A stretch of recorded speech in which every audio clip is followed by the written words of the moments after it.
Hey guys, welcome to Relatable. Happy Monday. I hope everyone is having a wonderful day. I hope you had a wonderful weekend. Today I have a treat for you guys.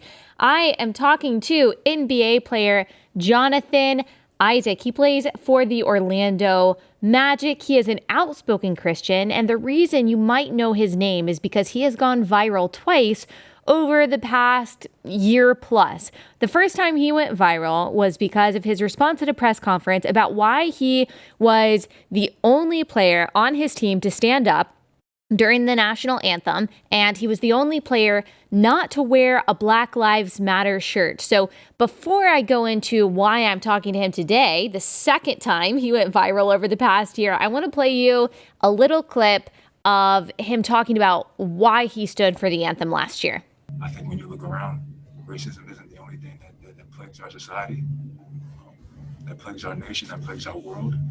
And I feel like, coming together on that message that we want to get past not only racism, but everything that plagues us as a society. I feel like the answer to it is the gospel. So, he is so extremely clear just about his faith, about his beliefs. He doesn't stumble, doesn't fumble, doesn't caveat, doesn't apologize, doesn't try to make it so nuanced to the point to where, people won't think he's controversial. He just lays it out there. So much respect for that. I had so much respect for him last year when I originally shared that video. And now he is in the spotlight again because he is giving his reasoning for not being vaccinated. And not only that, he is talking about what he believes is the injustice, the unfairness, the inconsistency of a lot of the restrictions surrounding the vaccine. So I'll play you a little bit of his take on that. I thank God, I'm grateful that I live in a society where vaccines are possible and we can protect ourselves and have the means to protect ourselves in the first place. But with that being said, it is my belief that the vaccine status of every person should be their own choice and completely up to them without bullying, without being pressured, or without being forced into doing so. So we're going to talk to him more about his stance, why he believes what he believes, where all of this boldness came from. And I'm super excited for you to hear that conversation. But first, I want to give a little bit of context because he's not the only one in the NBA who is speaking up about this. Now, typically, we don't look to NBA players to tell us our political views. There's been people like, LeBron James saying some ridiculous things that obviously I don't believe and don't agree with and are just factually wrong. And yet we have seen many NBA players stand up and say, hey, this coercion, this manipulation, this assault on true bodily autonomy isn't okay. Kyrie Irving he's being accused of leading a coalition of anti-vaxxers. Now, I'm sure that that's not an accurate description by the media, but he is speaking up about this. He is talking about the importance of freedom of choice when it comes to this. And not only Kyrie Irving, but there is also Draymond Green. He plays for the Warriors, and I'll play you a little bit of his response on this. I think there is something to be said for people's concern about something that's being pressed so hard. Like, why are you pressing this so hard? Like, so much, you're just pressing and pressing and pressing. I think you have to honor people's feelings and their own personal beliefs. And I think that's been lost when it comes to vaccinated and non-vaccinated. And then the most shocking of all to me was LeBron James. Now, LeBron James says that he was vaccinated, but he also says he thinks that it should be people's choice. So here is LeBron James saying that. I think everyone has their own choice to do what they feel is right for themselves and their family and things of that nature. So this is a wonderful, pleasant surprise. As we have talked about many times, no matter your vaccination status, you should be able to use your common sense, your knowledge of any bit of history at all, just a tiny semblance of a moral compass to see that where this is headed, where it has already come, is scary. It's wrong. It's not based in science. It's not based in logic. It's certainly not based in any form of compassion. And it is unfortunately robbing people of dignity, robbing people of autonomy, robbing people of their ability to provide for their families. And as we'll talk about with Jonathan, it just doesn't make a whole lot of sense, especially the part that so many are ignoring. And this is the part that was apparently the most controversial of what Jonathan Isaac said.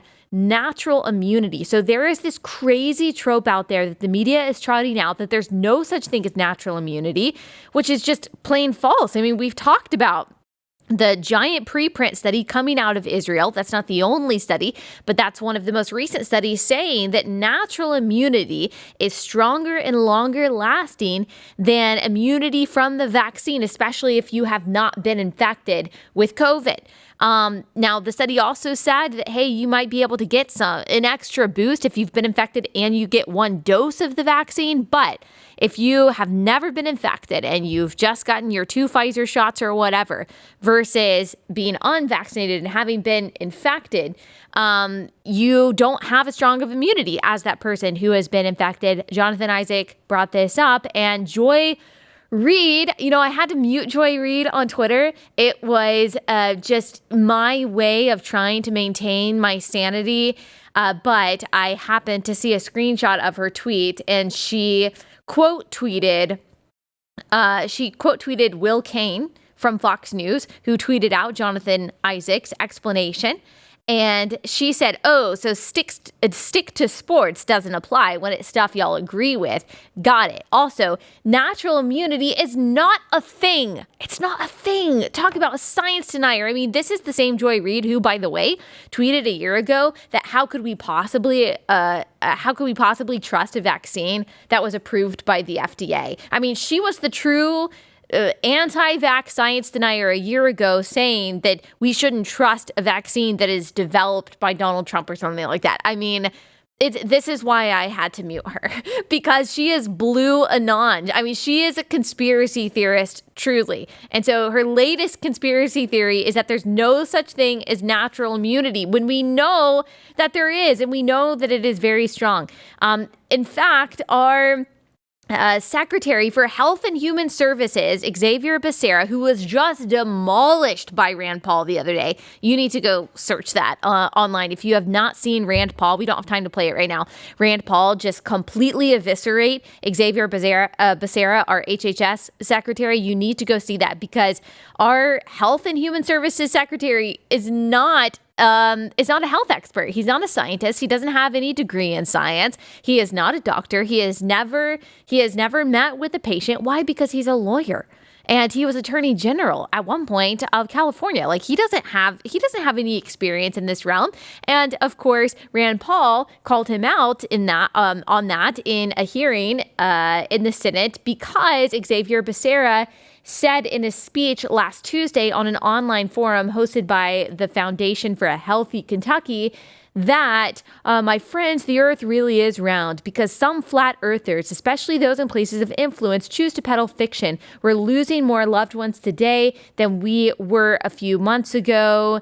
What we have to do isn't rocket science. He said, get vaccinated. And what he is talking about in the context is people who say that there is such a thing as natural immunity, and that natural immunity can actually protect you from reinfection, and especially severe infection and hospitalization.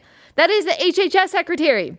We are being run by science deniers. Actually, this is a cakeistocracy. A cakeistocracy is when the idiots are in charge. I'm sorry. I know someone's going to say that tone was rude, or that I shouldn't have said that. I'm sure actually these are very smart people. Maybe that's the bigger danger about this, is that these are not stupid people. They're not dumb. They are very smart, but that makes it seem like maybe they're actually malicious. And the longer all of this goes on, the harder it is not to put that malintent on them. NBA legend Kareem Abdul-Jabbar said that unvaccinated players should be removed from teams. And so they're not messing around. These players, of course, everyone, but in particular, in relation to our conversation today, these players are up against a lot. They're up against a lot. They're not just up against some people in the NBA, but they're up against our health bureaucracy. Anthony Fauci is actually saying now that we might not be able, or he says this, that he doesn't think that we should be able to celebrate Christmas this year. Here's Anthony Fauci saying that. But we can gather for Christmas, or it's just too soon to tell? You know, Margaret, it's just too soon to tell. What in the world? Like, does he not have does he not see that there are stadiums full of people every weekend with tens of thousands of maskless people cheering and saying some other things about our president of the United States? Like, I think that even if you're a liberal, there are very few people who are actually abiding by what Anthony Fauci says. I mean, we haven't, not since, the beginning of 2020. And so people are not, they're not going to follow whatever kind of, I don't even know if this counts as a rule. It doesn't count as a mandate. I guess just the advice of Anthony Fauci. I mean, people are living in a completely different reality. Most people are living as normally as they possibly can. A lot of people don't even wear masks in many places. And actually, we're seeing in places like Florida, the spike that they were having has dropped by now 95% just in the last few weeks. That's because, as we've been saying, it's seasonal. The more you're inside, the more the virus is going to circulate, the more those case numbers are going to go up. It's very hot in the South in the summer, so a lot of people spent their time inside. That's why you saw higher case numbers. We're going to see a switch of that. We're going to see the Northeast, which we're already seeing. They're going to get a spike. Their cases are going to rise, even though they are highly vaccinated. That is my prediction based on the data that we have anyway, and you will hear silence coming from the media.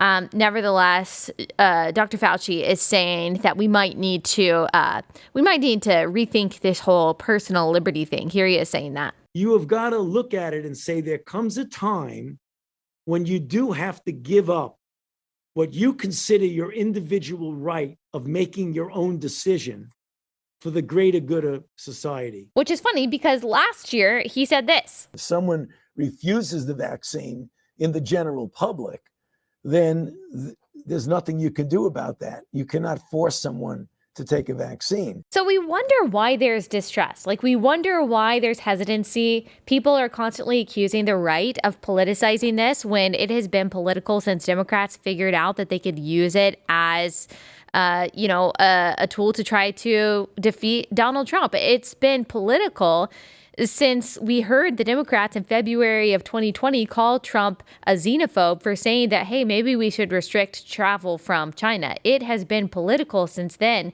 and it has not been predominantly the right who has politicized the actual virus. We do realize there are political implications to the measures to allegedly stop the spread of the virus because it is political. Like, that is political.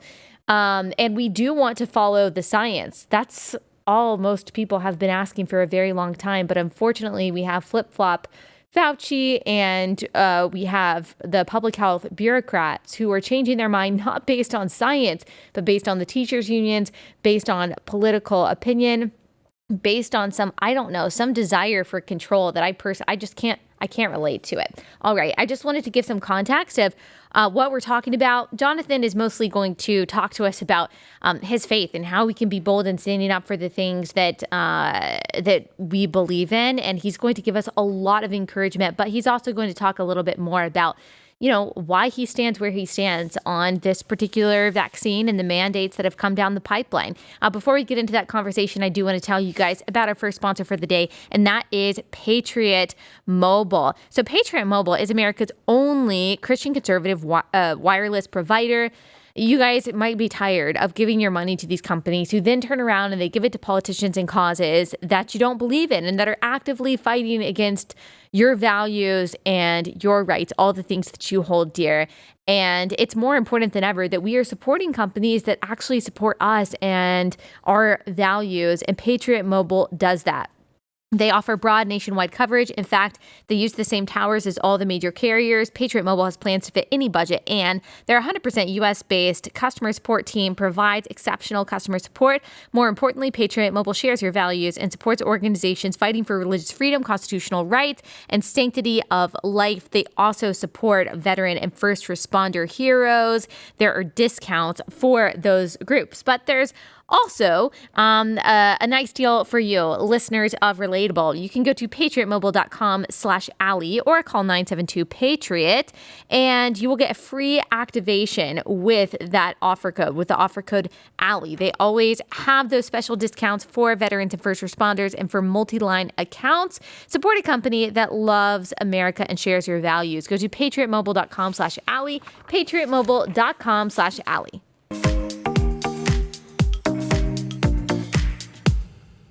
Jonathan, thank you so much for joining us. I know who you are and have known who you are for a while, but I wanted to look you up on Wikipedia just to, find some details about you. And I learned that your birthday was yesterday. You turned 24. Did you do anything fun, or was it just work?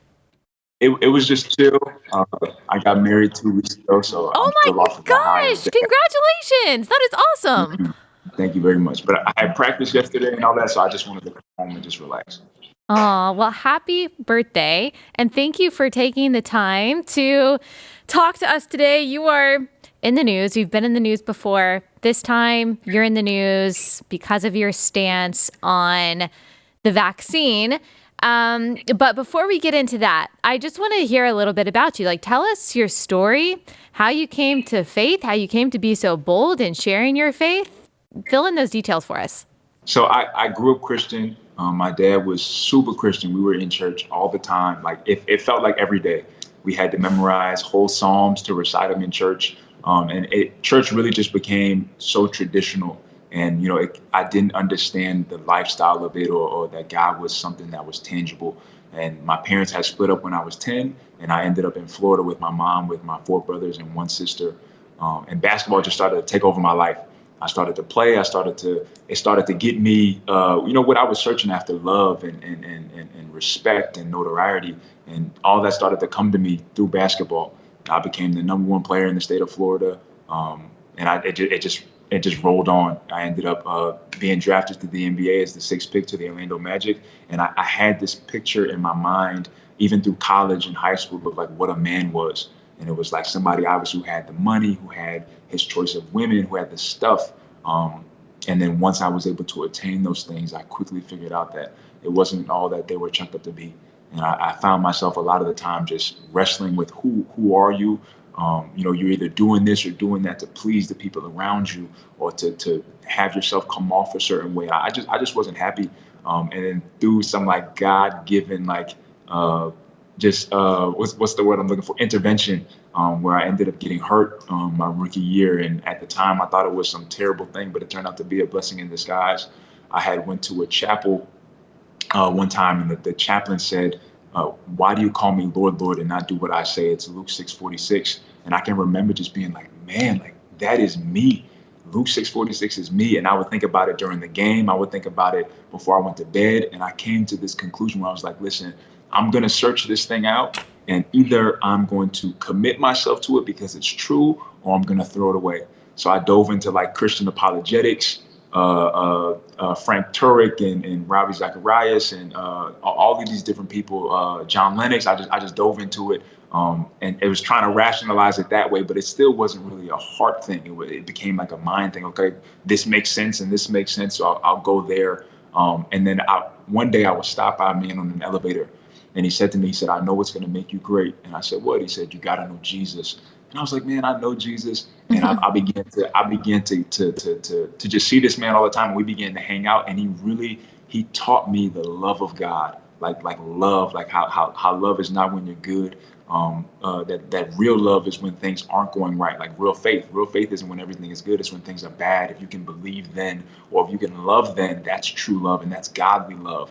And I started to figure out that God loves me for me. God doesn't love Jonathan for NBA Jonathan, or what Jonathan does on the court, or what Jonathan does that's impressive. God loves Jonathan for the jacked up, hypocritical, just crazy Jonathan. and I began to fall in love with God, and I started going to church. And it turned out that that man was the pastor of that church, and I just began to grow and just glean from him into, to where I became the man that I am today. Praise God. Well, thank you so much for sharing that. Would you mind telling us, since you just got married, if you don't want to share, that's okay, but I know that people would love to hear how you met your wife. I met my wife at that same church. You did? Oh, I love that. It's funny, and it's telling, and it makes a lot of sense when I like break it down. But like I got to church, and there's this beautiful girl who carries herself with such poise and just a mighty woman of God, right? And I see her, and I'm like, oh, she's beautiful, but she's not attractive to me in that sense because of what I'm just coming out of. I'm just coming out of the world. I'm trying to get myself acclimated to faith and believe in God and what God likes and all that stuff. And so she's not all over me. Mm-hmm. I'm an NBA basketball player coming to church, and she's not giving me the time of day. Yeah. But as I began to grow, as I began to see things not, through the flesh, but through the spirit, she started to become more and more attractive to me. And I was like, man, those are the values, those are the principles, that's the heart posture that I believe, God likes and God honors. I'm like, that woman can be my wife one day. So I started to pursue her. And the more that she saw me grow as well, the more attractive that I became to her. And she started giving me the time of day. And then I had it all in my mind. I was like, we're going to date for a year. We're going to be engaged for a year. And then we're going to get married. And barring COVID, pushed it out 4 months, but everything else was on the right time. Oh my gosh. Well, I love that story. Congratulations. And thank you so much for sharing your testimony of faith as well. I know that alone, if we were to stop the conversation right now, that alone would encourage and edify a lot of people. So thank you for sharing that. A lot of people I know can relate and have a very similar story to you. Maybe not the NBA part. Most people don't have that as part of their story, but they can certainly relate to being just inundated with worldliness and only relying on God kind of when things are hard, or treating him a little bit like a genie in a bottle. And then realizing, having that conviction, like, wait, he's God. He's not a genie. He doesn't just exist for me, but if he's going to be my savior, he has to be Lord too. And it sounds like that's what you discovered, right? 100%. Yep. Okay. That's not why you're making headlines necessarily. Now you're making headlines. The Rolling Stone wrote an article and included you talking about, your so-called anti-vax stance. They accuse you of being an anti-vaxxer, and I want to talk about how they describe you and just get your reaction to that. So Jonathan Isaac is known less by the average basketball fan for his play than for being that guy who stood up with his jersey on during the national anthem in the NBA bubble, while every other player on the court took a knee and a t-shirt declaring Black Lives Matter amid a global reckoning on race and police killings. I'm not going to sit here and point my fingers at one group of people. Isaac, who is Black, tells Rolling Stone, I would do it again. So this much of the article, we haven't read the other part of the description, seems pretty accurate. I mean, you were the only person to stand up or to stand for the national anthem and not wear a BLM shirt last July. Can you talk about why? I know you have in the past, but just for people who may not know your reasoning. Yeah, I would start with the article. Even with that short segment, it is pretty off-putting to not just the words, but to the heartbeat behind, why I decided to stand. It wasn't in a vigorous, I'll do it again. And I'm this person that, right. Wants to stand out or wants to go against the grain. It was really from a heartfelt posture and saying that, man, I see everything that goes on. The reason why everybody's mad about the Black Lives Matter, but there are tons and tons of things that go on every single day that hurt people, that harm each other on a grand scheme. And I'm saying, man, I know that Jesus has been the answer for me, and I know that he's the answer for the world. And if we can take a moment to step back and say, man, I've played a part in this too. And the Bible says it clearly when it says we all fall short of God's glory and are in need of his grace. And so it was a humble posture to say, you know what, I've seen enough division, and I've seen enough going back and forth, the white, the black, but there is no color in the spirit. And I know that God is trying to get us all to unite, and we can unite if we all can understand that, man, my evil is just as prevalent, is just as potent than anybody else's evil. And the problem usually is that I can see their evil and no one can see mine. And so that's what I believed, and that's what I decided to stand on, to say, man, we can come together. And the verse that was playing in my mind so much was 2 Chronicles 7:14, where God says that if my people who are called by my name would humble themselves, seek my face, pray, turn from their wicked ways, I'll hear from heaven, I'll forgive their sins, and I'll heal their land. And I know that my land has been healed, with my heart and my understanding of who God is, and that God wants to heal the land of America and really the world. Right, right. And you're right. Rolling Stone didn't really pick up on the posture or the heart behind what you were doing. When you're the only person to stand, when everyone else is doing something else, especially when they're in a posture of kneeling, someone who doesn't understand you or is committed to not understanding you might think it's actually for the opposite motivation, that you're trying to make some kind of prideful political statement. And that's not what you were doing at all, right? For sure, and he knew what he was doing. He knew just the same way that I'm explaining it to you. I explained it to him. Right. And the standpoint of I would do it again is just saying that if the opportunity did arise, I would come from the same heart posture, and would take the stand again for Christ and not myself. Yeah. And, we can't necessarily expect someone, I don't know the religious beliefs of this particular reporter, but I know journalism in general probably, if I were to guess, he doesn't share a belief system. And so maybe it was purposeful, but also he probably simply doesn't understand, can't comprehend exactly where you are coming from, which probably explains the next part of this article, which we know for sure is inaccurate because you've responded to it. But just for the people out there who don't know, this is what Rolling Stone said. The Orlando Magic's 23-year-old, 24 now, this was written before your birthday, 23-year-old starting forward is deeply religious and proudly unvaccinated. When NBA players started lining up for shots in March, Isaac started studying Black history and watching Donald Trump's press conferences. He learned about antibody resistance and came to distrust Dr. Anthony Fauci. He looked out for people who might die from the vaccine, and he put faith in God. At the end of the day, it's people, Isaac says, of the scientists developing vaccines, and you can't always put your trust completely in people. Is that an accurate description of the conversation that you had with him? No, not by a long shot.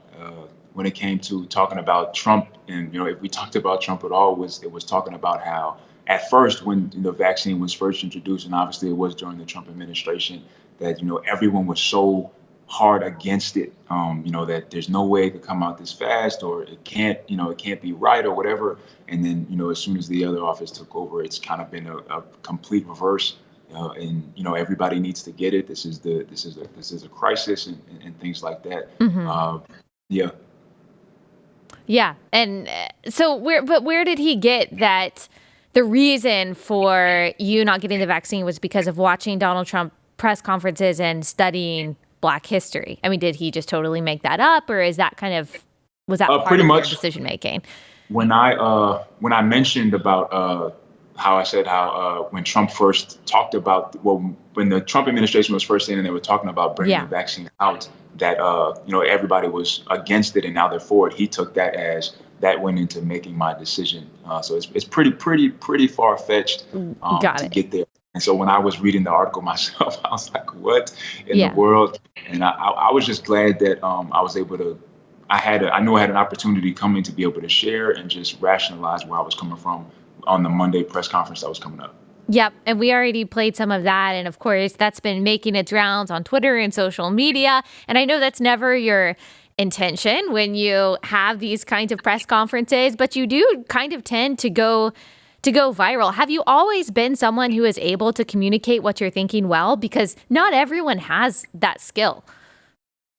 Not at all. Not really? At all. And to hear you, I'm so serious, to hear everyone like, oh, he's so articulate, he's so this and that. I'm like, yo, you guys have no idea who you're talking about. I really used to struggle terribly with anxiety and fear and just self-consciousness, and God has been steady working on me and my heart to just find my boldness, my trust, my confidence, all in Him. And it really, people who know me from my time in college or my time in high school would be like, Jonathan would never in a million years get up and want to talk in front of everybody. Yeah. So to be now, to be ministering, to be I know it is nothing but the power of the Holy Spirit and God on my side. Yeah. Well, it has to be, because it's not just that you're standing up and saying what you believe, but you're against a lot. Yes, there are other NBA players we already talked about before we started talking that are saying the same thing as you. But as far as you're definitely against the media, the mainstream anyway, you're against a lot of politicians, you're against a lot of the bureaucrats at some of these health agencies. And I don't know if you also feel like you're kind of against a lot of people at the NBA. Do you feel that the NBA is supporting its players who have the same stance as you do? I really wouldn't say I'm against anybody. I think that I'm always up for having a conversation and talking about it. I just mean that your particular stance is against the stance of those For sure. entities that I just listed. Not that you are trying to oppose them, just that you have a For different sure. view than them. For sure, then I would agree with that. When it comes to the league, I think that, I think that there can be, there should be more conversation around what's happening now, especially with the vaccine and, them not having a mandate, but at the same time trying to make it difficult, for unvaccinated players to kind of live in the NBA Yeah. in a real way. And so I would say I would want more support or just more room to have conversations to talk about, what's going on.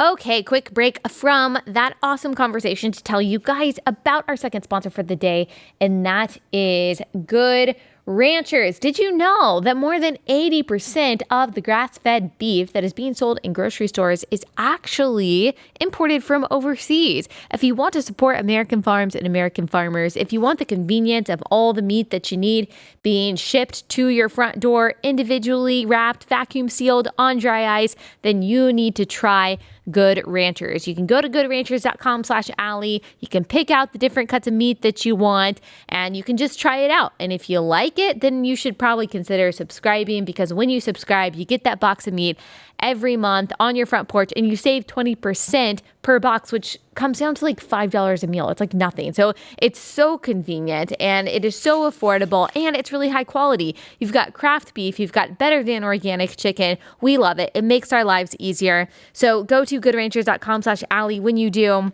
you'll get an additional $20 off your purchase and free express shipping, or you can just use code Allie at checkout. That's goodranchers.com/Allie, goodranchers.com/Allie.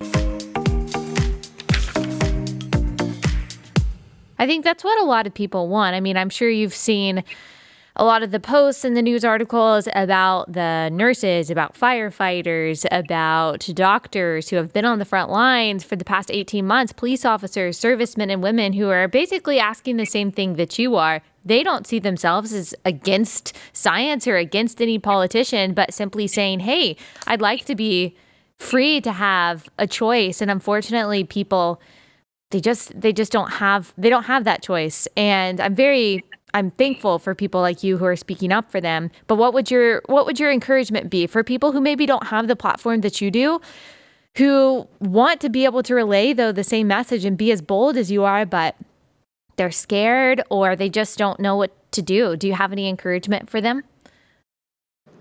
I would say to hold the line. I know that may be a dramatic wording, but I really do think we're at a point in time where, like a pivotal time in history, where more than just, we're talking about a vaccine, but more than that, I believe that, this government is setting a precedent that in light of any emergency, that your personal autonomy, your God-given convictions, your religious freedom, and ultimately your freedom as a whole is then up to negotiation. Right. And I would just say that at this point in time, it is going to take courage. It is going to take boldness to stand up for what it is that you believe, and to say it proudly and to say it loudly. And so I would just say to trust your convictions, to trust who you are and decision that you're making, and try your best to relay that in the best way. But I think that even more than that, when things like this happen, a lot of times they continue to snowball as good people who have, sense and all that stuff. They see what's happening, but they don't say anything, either out of just, personal reservation or not wanting to stir anything up or stir any feathers, or people that even are vaccinated that see things and say, well, this really isn't as reasonable as, a lot of people think it is. And I think that we really forget what we're talking about here. We're talking about a virus that has pretty much as close to 100% survival rate as you can get. Mm-hmm. And then on top of that, a virus that does not stop infection or transmission. And, the sad thing is that vaccine that doesn't. Yeah, yes. The vaccine that doesn't stop infection or transmission. And the sad thing is that, people who have been, quote unquote, weaponized weaponized out of fear to go around and to, with their clubs and to beat people over the head who are asking questions, who are hesitant. The sad thing about that is it's just about right now. And the time will come as this thing snowballs that it may be something that you don't agree with, whether you agree with it right now, but something may come where you don't agree with. And you're going to be looking for somebody to stand with you, someone to be a voice, and no one will be there. And so I really think that it is deeper than the vaccine. It is a lot going on. And it is going to be on the people who are bold enough and courageous enough to stand up and not only the people who are not taking the vaccine, but the people who have taken the vaccine that are common sensible people and are good people, and to say, what's happening is not right. We are talking about, like I said, a virus with a near 100% survival rate. We haven't had a conversation in this country about natural immunity, and I believe that is pretty telling.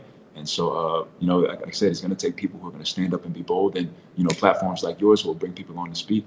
Yeah, definitely. Joy Reid actually responded to your speech. If you know who Joy Reid is, she is a host on MSNBC.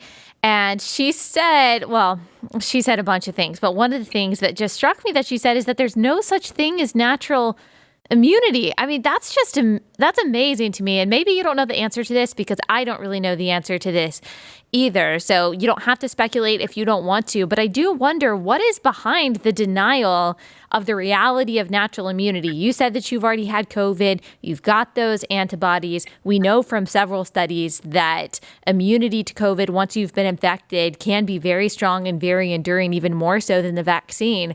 So if it really is about health and safety, then why would we deny that? Have you been surprised by that, I guess, is my question, that so many people piled on you when you mentioned natural immunity? Yeah, I would say utterly surprised, very, very surprised. And what I come away with that is that it's not them. I don't remember the name of the woman that you said that was on that hosts the show, but that's not from her in terms of knowing that natural immunity doesn't exist. She's taken that from somewhere else, or from either, like I said, even the government to not have a conversation about natural immunity then trickles down to people who are, that are carrying out that message. But yeah, I have been pretty astounded that no one is talking about it. But there have been people, there have been scientists, there have been studies that come out and say, your reaction to natural immunity is robust and long lasting. And that just hasn't been shared. And to me, that is a focal point on people who have taken the vaccine, that have that understanding, to say, something is off here, and a conversation needs to be had, and we need to sit down and not be firing people over this thing. Yeah. Honestly, I have to say I'm surprised, not by you, because I've seen your boldness before, but I am kind of surprised that there are other NBA players that are making a stand about this. I mean, maybe it's typically because I politically disagree with a lot of the most outspoken NBA players. Have you been surprised, or not really, that there are other NBA stars who are standing up and are taking this position? I wouldn't say surprised. I think, NBA players, we can be pretty opinionated. And a lot of times when it comes to speaking out, they are maybe on issues that don't directly impact us in a lot of ways. But now we're talking about something that is, you have to put this into your body. And, we're at a 95% NBA vaccination rate. So it's not to say that there's a whole lot of players that are saying, this isn't for me. But when it does come to personal autonomy and being in the NBA, I'm sure, there are guys who even were reluctant to take it that did take it. But the guys who are speaking out, it makes it more, just potent that it is something now that's not just, you're not just speaking on it, but it is, pretty much in your backyard. Right. Now, the NBA is saying that unvaccinated players will be subject to a much stricter set of health and safety protocols compared to their vaccinated peers, including daily testing, which won't be required of fully vaccinated players. And then the league will continue its strict regulations this season for unvaccinated players. And then says, if you have to miss any games because you're not vaccinated in a certain city that requires it, you won't get paid for those game. So is that something that I guess you're just taking into stride and doing everything you can to kind of abide by your own conscience, but also, submit to the regulations that are being put in place? Yeah, I touched on it a little bit in the press conference where they were like, what happens when the NBA does come out with these regulations? And, I said, the NBA is free to make those regulations. And, as a member of the NBA, I'm going to follow them. But my only point would be, to me, it doesn't logically follow for us then to jump on the court, or for me to be at a different locker room than my teammates, but then follow into the same tunnel and to go out to the game. It doesn't really make so much sense. So you have to be in a different locker room, a different part of the bus because you're unvaccinated, but then you get on the court and you do, what players typically exactly. do. I don't know all of the regulations that have been laid out, but I know some of them would be, I'm not allowed to go to like team functions, or if the team is eating at a restaurant, I can't eat in the same room as them. To me, it just doesn't logically follow for us then to get on the court together. And then again, for natural immunity to be ignored, and then again, just all of this is coming about, talking about a virus with such a high survival rate, and you've already had it. Exactly. And even if you take the vaccine, it does not stop, infection or transmission. I'm not against the vaccine. I think there absolutely are people who should take it. People who are afraid for either, their health status, their lifestyle, or just, I want to take this chance. I want to take this step to protect myself further. If I do come in contact with the virus, again, I'll be protected. And I want to say, if you do come in contact with the virus, not an unvaccinated person. And I think that's what's been misconstrued, that if you come in contact with an unvaccinated person, that's the issue. But it doesn't matter, unvaccinated or vaccinated. You're going to come in contact with this virus again. It's not going anywhere. And then it's your decision to take that step to say, you know what, I want this vaccine to help protect me, help protect people around me, but it should be everyone's right. Yeah. And you're absolutely right. I mean, we've seen several studies that it doesn't actually stop the transmission, and you may also get infected if you've been vaccinated. What it does seem to do is reduce the chance of hospitalization, but hospitalization rates for people who are infected without without having had the vaccine are extremely low anyway. So like you said, it does make sense for it to be a personal choice because you are taking a measure that will hopefully mitigate your risk of having serious illness, but you could spread it to someone else. And so it doesn't seem really like this societal responsibility that we're being told that it is. I've heard several Christians say that if you don't get the vaccine, then you're not loving your neighbor. And if you're not loving your neighbor, of course, Jesus says, 2 great commands, love the Lord your God and love your neighbor as yourself, then that's basically saying if you're not getting the vaccine, you're not a Christian. And so a lot of people are feeling pressure from that kind of theology. Some people are feeling from their pastors or whatever Christian influencers that if they don't do this thing that they don't want to do and maybe they feel like they don't need, then they're not really following the Lord or they're not loving their neighbor. What would your response be to that? There's the verses in the Bible where Jesus is talking about the Pharisees, and he's like, you can discern the weather, you can discern these natural things, but you can't discern the signs of the times. And I think that's so, needed right now, just in the conversation of just the church and just Christian people, where it's like, listen, no one is saying that the vaccine is wrong. No one is saying that the vaccine is deadly or anything, even though there is a chance of adverse effects of the vaccine. Even that conversation is not really being had, where people in this country who have died, people who have come away with different ailments because of taking the vaccine, and maybe even they felt pressure to and didn't want to in the beginning. But what is said to them if they walk away with an adverse reaction to the vaccine? But no one is saying there's anything wrong with the vaccine. But I really do think that this is a time for spiritual discernment, to look at what's happening, to look at the precedent that's being set. And as this thing snowballs and as there aren't people, Christians or non-Christians, to step up and say, you know what, this is not right. it sets a precedent for in the future, we're going to look up and say, well, what about my religious freedom? And there won't be any. And that's not to preach a glooming message, because at the end of the day, Jesus is in control. Jesus is sovereign, and I completely believe that. But I do believe that if we're not careful with what we're saying, if we're not careful with discerning the signs of the times, we can walk ourselves into not having religious freedom, or having our reasons for not doing things or wanting things a certain way to be delegated and for the government to be the judge, jury, and execution on if our reason is real or not. And so it is crazy. I don't think that you are any less Christian if you take the vaccine or not. But I would just ask for just spiritual discernment to say, you know what, something is off. And as Christians, we have to be vigilant, and we have to be understanding and discerning of the times to stand for our brothers and sisters who have taken the vaccine or haven't. Yep. I totally am with you. I mean, it is an area of Christian liberty. Like you said, it's not unchristian to take it. It's not unchristlike not to take it. What I do find unchristlike is this kind of pharisaical burden that some people are trying to put on others by saying, hey, you're not really a Christian and you don't really love your neighbor if you don't take this particular vaccine.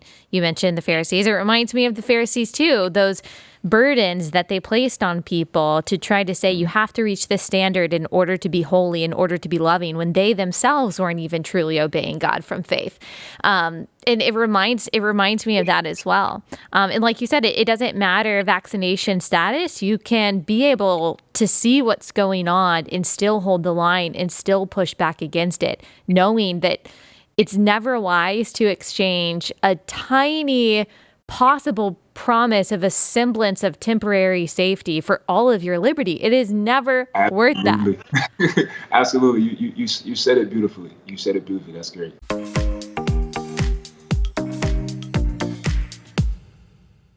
All right, guys, last sponsor for the day, and that is Relief Band. Now, if all of the stuff that goes on in the news is making you anxious to the point of feeling nauseous, then you need Relief Band. Or if you have motion sickness, or you get nauseous when you travel or something like that, and maybe you're kind of wary of medications, or you don't like the medications that make you feel drowsy or have different kinds of side effects, then you need a drug-free solution that actually works, and that is Relief Band. It is the #1 FDA-cleared anti-nausea wristband that has been clinically proven to quickly relieve and effectively prevent nausea and vomiting associated with motion sickness, anxiety, migraines, morning sickness, chemotherapy, so much more.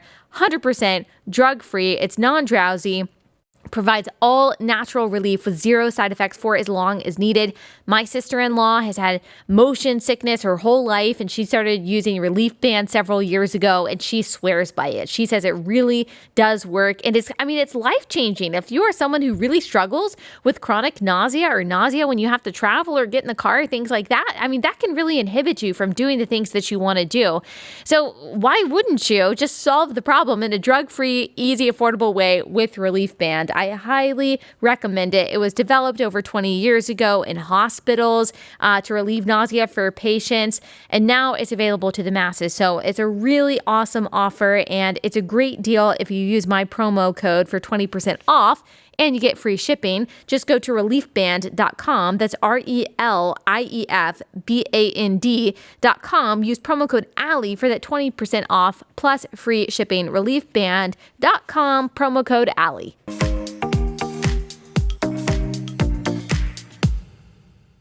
Can you just end on some encouragement? You've already given a ton of encouragement, but people are feeling like, okay, we're losing our liberties. And yes, there are people like you who are speaking out, but a lot of people feel super powerless, and they're just looking at the state of the country and they're wondering, okay, is it all going to hell in a handbasket? It's crazy, like the conversations I even have with my friends. One of my friends who has had COVID, who is not getting the vaccine, at least right now, she was like, I wanted to go to New York with my friends, and she can't. She won't have access to places. She won't be able to go to a show. It's crazy that we've gotten there so quickly, and that some people don't see what's going on. And understandably, people are feeling hopeless. So can you give us some hope? Can you remind us where our hope lies? Yeah, I would say that at the end of the day, what's going on right now, it proves without a doubt that your trust that your hope, that your identity, that your heart has to be somewhere that is greater than man. Because at the end of the day, this is man that is carrying out these delegations or these regulations or these rules, whatever. But Jesus said, even though you will have trouble in the world, be of good cheer, for I have overcome the world already. And so I would just plead with people to find your trust in Jesus, find your trust in something that is greater than man, and what is more greater than man than God himself. So I would just say, stay encouraged. It may feel like hopelessness, but there are people who are out here that are trying their best to hold the line. And I believe that we're going to see a great revival through this as well, as people begin to eyes be opened and they understand, man, what I thought before, what I wanted, I don't want anymore, or what I thought before, I don't think anymore. And they're going to be looking for salvation. They're going to be looking for help. They're going to be looking for the person that's going to stand by them. And so as Christians, be that person. Be somebody who is going to stand on faith, that is going to be the light in this dark world that is only getting darker. And so I would say, keep on keeping on. Keep the faith. Yeah. The just shall live by faith and not by sight. So just be encouraged. Be of good cheer. Jesus got us. Yeah. And can you remind people, last thing, but something that struck me and just surprised me so much is when you said that you were not someone that people used to know as outspoken or as a clear communicator of your ideas. And it seems so natural to you. Can you encourage people who maybe feel the same way that you did, like, hey, I can't speak out, or I can't be bold, or I can't stand up because, like Moses, I'm not good at speaking up. I'm not good at communicating, but yours is a testament to the fact that God is going to use anyone that he wants to use, and he's going to equip people however he wants to equip them, right? For sure. There's a saying that says God does not call the equipped, that he equips the called. And I think that is something that's really needed to be said in this time. And that God's strength is found in our weakness. God doesn't need us.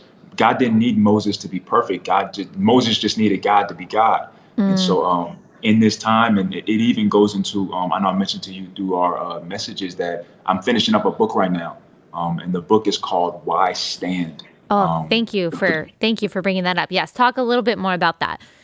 Yeah, the book is called Why Stand? And it goes off of my decision to stand in the bubble. And it talks about how, when it happened, everyone was so, Jonathan is so courageous, Jonathan is so this. And even though there was a lot of negativity that came about it too, but the people who agree with me, that's what they were saying. You're so bold, you're so courageous. And I'm saying, man, you don't know the half of the story of where I come from, the things that I've had to allow God to work out of me, to work in me, to deal with me on. And it takes people through the journey of where I was to how I came to faith. And faith has been the thing that has caused me to be able to speak, has caused me to be able to stand, because I know God for myself. I know that he loves me. I know that he's called me. I know that my faith, my salvation, my confidence, my boldness, my trust is all in him.